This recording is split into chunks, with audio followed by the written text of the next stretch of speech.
पास mechanism लिखना है। तो यहाँ पर मैकेनिज्म हमें लिखना है इसका,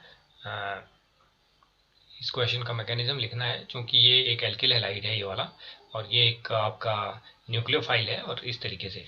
तो चूंकि ये जो है आपका एसएन रिएक्शन है, एसएन अभिक्रिया है, तो हम इसकी मैकेनिज्म लिखते हैं इस तरीके से। ये इसमें मैकेनिज्म क्रियाविधि इसकी लिखते हैं,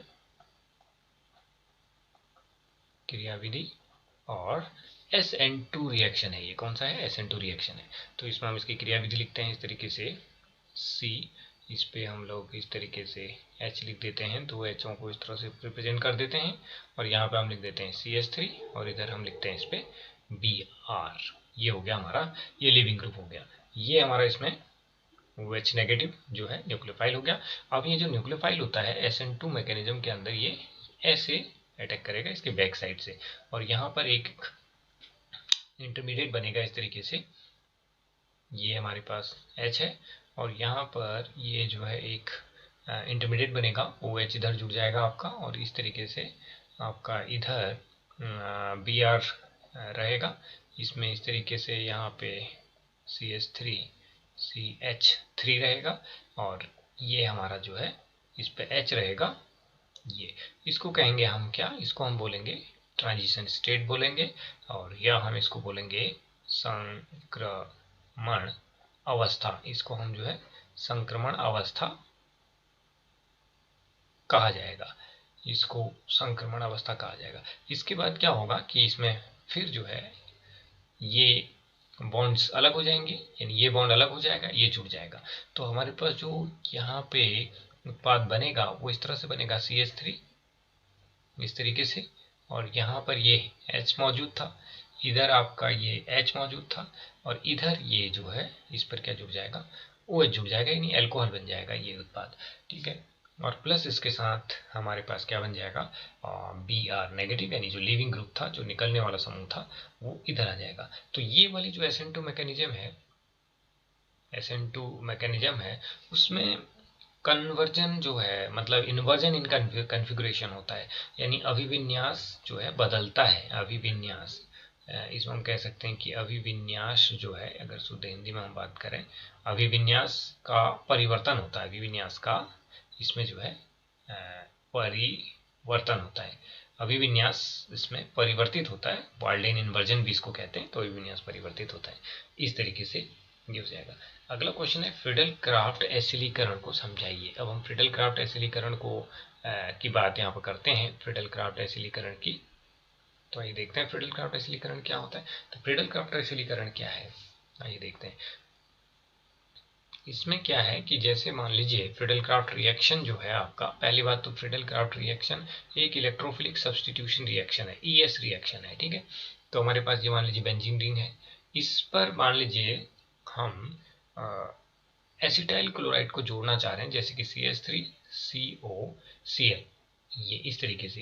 एज सिंपल अगर हम बात करें तो इस रिएक्शन में AlCl3 की जरूरत पड़ती है, जो कि इलेक्ट्रोफाइल को जनरेट करता है।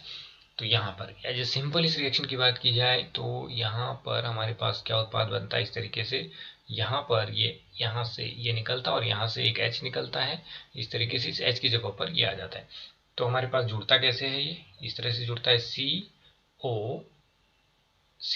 तो ये आपका जो है इस तरीके से CH3COCH3 इस तरह से जुड़ जाएगा, COCH3 क्या जुड़ जाएगा? COCH3, और प्लस बन जाएगा HCl। ये एसिटिल, इसमें एक एग्जांपल ये हो सकता है इसका, इस तरीके से है ना, एसिटाइल ग्रुप को जोड़ दिया। या फिर हमारे पास इस तरीके से भी ये हो सकता है, सपोज हमारे पास यहाँ पे हो फिनॉल, ठीक है, फिनॉल हो, और प्लस हम इस पे इस तरह से जोड़ दें CH3COCl जोड़ दें। तो यहाँ पर जो उत्पाद बनेगा हमारा, दो उत्पाद इसमें बनते हैं, जैसे कि इसको हम AlCl3 से इसको AlCl3 के द्वारा इसको करें, तो हमारे पास यहाँ पे उत्पाद बनता है इस तरीके से, OH अपनी जगह रहेगा, और यहाँ पे हमारे पास COCH3 जुड़ जाएगा इस तरीके से, प्लस इसके साथ जो है ये यहाँ पर इस तरीके से OH रहेगा, और यहाँ पे हमारे पास ऑर्थो पोजीशन पे CH3 रहेगा। ये तो पैरा प्रोडक्ट बनेगा और ये बनेगा ऑर्थो प्रोडक्ट। तो ये इसका नाम है एसिटाफिनोन, यानी एसिटाफिनोन ये बन जाएगा इस तरीके से।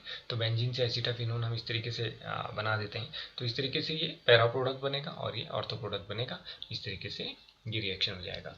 आगे है निम्न अभिक्रिया को पूर्ण कीजिए। चौथा क्वेश्चन है निम्न अभिक्रिया को पूर्ण कीजिए। इस अभिक्रिया को पूर्ण करने के लिए देखेंगे तो हमें करना क्या है, ये जो है, ये जो अभिक्रिया है इसका नाम है डाई एजोनीकरण। ये अभिक्रिया कौन सी अभिक्रिया है, डायजोनीकरण है।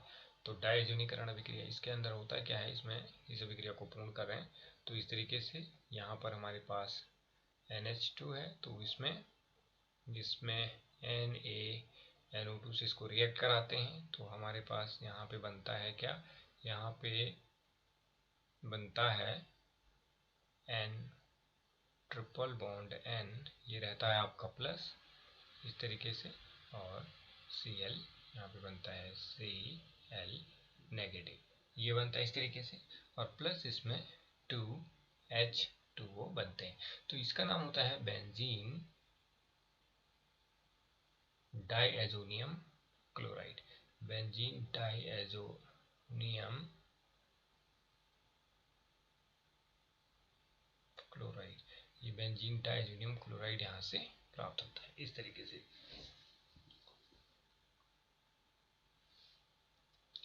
कार्बिल एमीन अभिक्रिया को समझाइए। ये जरा इंपॉर्टेंट रिएक्शन हो जाती है कार्बिल एमीन अभिक्रिया। तो इसमें होता है क्या है, प्राथमिक एमीन का टेस्ट है। इस अभिक्रिया के द्वारा एक बात हम और यहाँ पर डिस्कस कर लें कि ये जो अभिक्रिया है इससे जो है ये टेस्ट है किसका, फर्स्ट डिग्री एमीन का। इससे फर्स्ट डिग्री एमीन का परीक्षण किया जाता है। तो इसमें होता क्या है, इसको लिख लेते हैं, जैसे कि सिंपल रिएक्शन लेते हैं। इसमें होता है क्या है कि ये एक अमीन है RnH2, इसकी रिएक्शन कराई जाती है CHCl3 और प्लस KOH के साथ। इसमें लगते हैं 3KOH सिंपल, और इसको क्या किया जाता है, गर्म किया जाता है। तो यहाँ पे जो उत्पाद बनता है हमारे यहाँ, वो बनता है RN ट्रिपल बॉन्ड C। ये एक आइसोसाइनाइड होता है, और प्लस इसके साथ 3KCl और प्लस 3H2 यहाँ पे बनता है, 3H2O बनता है। ये जो हमारे पास यहाँ पे जो उत्पाद बनता है ये होता है आइसोसाइनाइड, इसको बोलते हैं आइसोसाइनाइड।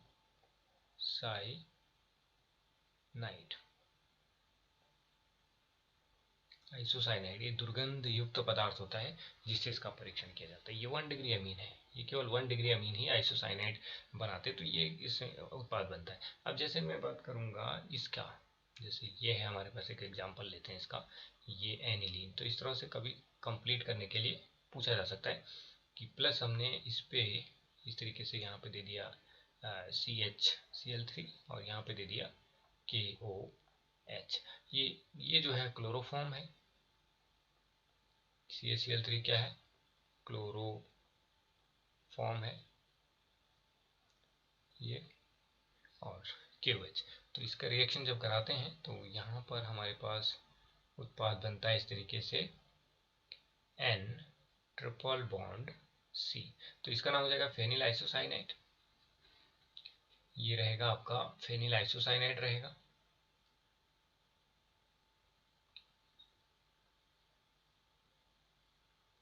ये रहेगा फेनिल आइसोसाइनाइड, जो कि एक दुर्गंध युक्त पदार्थ है, फेनिल आइसोसाइनाइड रहेगा। और प्लस इसके साथ हमारे पास यही 3KCl और प्लस 3H2O यहाँ से रिमूव हो जाएंगे इस रिएक्शन में। तो कार्बल अमीन रिएक्शन एक इंपॉर्टेंट रिएक्शन है जो प्राथमिक अमीन को टेस्ट करती है। तो यहाँ से आप जो है इस चीज को ध्यान रखेंगे। अच्छा, अब यहाँ पर एक इंपॉर्टेंट क्वेश्चन और है, ये वाला, इसको भी सॉल्व कर लेते हैं। ये है कि निम्नलिखित में से कैनिजारो अभिक्रिया कौन देता है। तो कैनिजारो अभिक्रिया देने के लिए क्या हमारे पास शर्त है कि जो एल्डिहाइड होगा यानी जो भी एल्डिहाइड होगा या जो कीटोन होगा या एल्डिहाइड होगा उसमें अल्फा हाइड्रोजन नहीं होने चाहिए, नहीं होने चाहिए, अल्फा हाइड्रोजन नहीं होने चाहिए, वही कैनिजारो अभिक्रिया देगा। तो हम देख पाते हैं कि किसमें अल्फा हाइड्रोजन है कि नहीं है। अब जैसे अल्फा हाइड्रोजन होता क्या है पहले, जैसे कि CH3 है, सिंगल बॉन्ड C है, डबल बॉन्ड O है और ये H है, ये कार्बोनिल समूह है, तो ये अल्फा पोजीशन है, इस अल्फा में हाइड्रोजन है, तो ये तो कैनिजारो अभिक्रिया नहीं देगा। दूसरा हमारे पास क्या है, CH3 है, सिंगल बॉन्ड C है और इसके बाद CH2 है और इसके बाद C डबल बॉन्ड O होगा और H होगा, ये इसके अल्फा पोजीशन है, ये बीटा पोजीशन है, तो इसमें भी हाइड्रोजन है, तो ये भी नहीं देगा, कैनिजारो अभिक्रिया नहीं देगा। अच्छा, इसके बाद हमारे पास ये वाला है, जैसे कि ये बेंजीन रिंग है और इसके साथ हमारे पास है CH2 है और इसके बाद 2 है, C डबल बॉन्ड O है और इधर H है, तो ये कार्बोनिल ग्रुप है, ये अल्फा है, तो इसमें भी हाइड्रोजन है, ये भी नहीं देगा। अब हमारे पास बचता है ये C वाला ऑप्शन जो है, H C double bond O और इस पे क्या है, H है ना, ये तो है CH, इसको बोलते हैं आप शॉर्ट में CH2O, फॉर्मल्डिहाइड है CH2O, तो यहाँ पर अल्फा हाइड्रोजन नहीं है, तो ये हमारा पास जो है कैनिजारो अभिक्रिया प्रदर्शित करेगा इस तरीके से, है ना, कैनिजारो अभिक्रिया ये प्रदर्शित करेगा। अब इसमें हम चेक कर सकते हैं कैनिजारो अभिक्रिया कि कैसे ये प्रदर्शित करेगा। आइए देखते हैं इसको, कैनिजारो अभिक्रिया को भी चेक कर लेते हैं यहाँ पे। तो कैनिजारो अभिक्रिया क्या हो गई हमारी, इस तरीके से कैनिजारो अभिक्रिया को हम यहाँ पे लिख लेते हैं, कैनिजारो अभिक्रिया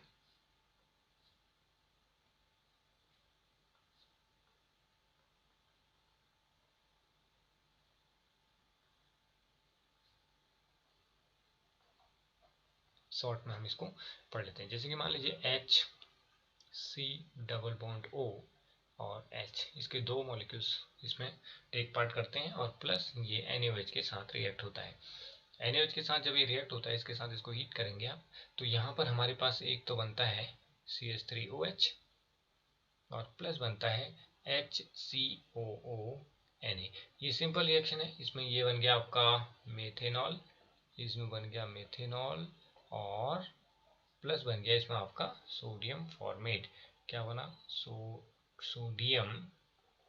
सोडियम फॉर्मेट बन गया, ये बना सोडियम फॉर्मेट, सोडियम फॉर्मेट बन गया। एक एग्जांपल तो ये हो गया कि भाई ये कैनिजारो अभिक्रिया, इसको आप लिख भी लेंगे, ये है आपका इसका अगर हम बात करें तो ये है मेथेनल, ये है मेथेनल, तो मेथेनल आपका सोडियम हाइड्रोक्साइड यानी ये सार, किसी सार के साथ अभिक्रिया करता है तो हमारे पास मेथेनॉल और सोडियम फॉर्मेट बनाता है, ये कैनिजारो अभिक्रिया है।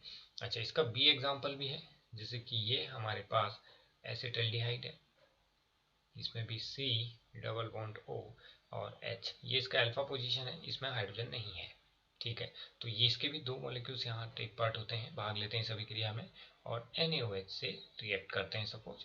तो जब NaOH से ये रिएक्ट होते हैं तो यहाँ पर हमारे पास एक चीज़ बनती है, ये उत्पाद बनता है जिसको कहते हैं CH2OH हो जाएगा, ये हो जाएगा बेंजाइल, ये होता है बेंजिल अल्कोहल, हिंदी में इसको हम लिखते हैं बेंजिल अल्कोहल। ये क्या होता है, बेंजिल अल्कोहल, ये बेंजिल अल्कोहल होता है और इसके साथ प्लस बनता है दूसरा, ये यहाँ पर COONA, ये हो जाता है, इसका नाम होता है सोडियम बेंजोएट, इसका नाम होता है सोडियम बेंजोएट, ये हमारे पास कैनिजारो अभिक्रिया होगी।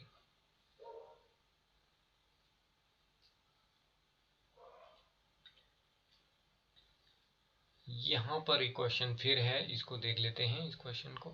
तो इस क्वेश्चन में क्या है कि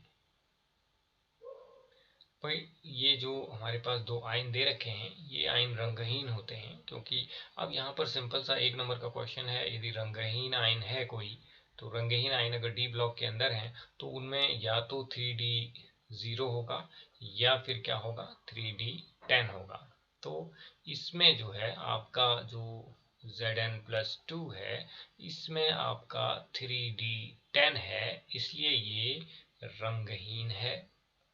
ठीक हो गया, ये क्या है, रंगहीन है। और दूसरा हमारे पास जो Ti4 है उसमें है 3D0 है, तो इसलिए ये भी क्या है, रंगहीन है। ये भी आपका रंगहीन है, इस तरीके से एक्सप्लेन कर सकते हैं। अब जो Cu2+ है, Cu2+ के अंदर यदि हम देखें तो इसमें जो है 3D9 है, अनपेयर्ड इलेक्ट्रॉन है, 3D9 है भाई। और Ni2+ के अंदर अगर हम देखें तो ये जो है 3D8 है। चेक कर सकते हैं हम, कॉपर का कितना होता है भाई, 29 होता है। तो यहाँ पर क्या होता है भाई, 1s2, 2s2, 2p6 होता है, 3s2 होता है, 3p6 और 3d10, 4s1। तो इस तरीके से होता है। अब यहाँ पर 2 इलेक्ट्रॉन निकल गए, एक यहाँ से निकलेगा, एक इलेक्ट्रॉन यहाँ से, एक इलेक्ट्रॉन यहाँ से, तो Cu2+ में कितना होगा, 3D10 होगा। उसी तरीके से हम चेक कर सकते हैं निकेल का। निकेल का होता है कितना, 28 होता है। तो यहाँ पे क्या होता है, 1s2, 2s2, 2p6, 3s2, 3p6, 3d8, 4s2, 28 हो गए। तो 2 इलेक्ट्रॉन नहीं चले गए तो कितना बचा, 3d8। इस तरह से भी आपको पूछा जाता है इलेक्ट्रॉनिक कन्फिग्रेशन निकालने के लिए। तो इनमें जो है दोनों में अगर हम 3d9 की बात करें, 3d9 को दिखाना चाहें तो 3d9 हमारे पास इस तरीके से आएगा, 1 2 5 हो गए, 1 2 3 4 5, यानी 2 इलेक्ट्रॉन इसमें रहेंगे, है ना, 3d9 में। चलिए 1 2 3 4 5 6 हो गए, 7 हो गए, 8 हो गए, यानी 2 अनपेड इलेक्ट्रॉन हो गए। इसके लिए n की वैल्यू कितनी आ गई, 2 आ गई यहाँ पे। और इसी तरह से 3d8 की अगर हम बात करें, 3d8 की अगर हम बात करते हैं 3d8 में, तो 3d8 में जो है इस तरीके से आप देख पाएंगे, 3d8 में 1 2, ये आ गए आपके 5 हो गए, 1 2 3 4 5। तो 3d8 के लिए क्या इसमें इलेक्ट्रॉन होंगे, इस तरीके से देख पाते हैं। तो इसमें आपके 1 इलेक्ट्रॉन, 2 3 4 5 6 7 8, इसमें भी n=2 है। तो ये दोनों के दोनों हमारे पास ये आयन जो होंगे, ये कैसे आयन होंगे, रंगीन होंगे। तो हमने पूरा का पूरा इस क्वेश्चन को एक्सप्लेन यहाँ पे कर दिया। बड़ा इंपॉर्टेंट क्वेश्चन है ये, आपको पेपर में मिल सकता है।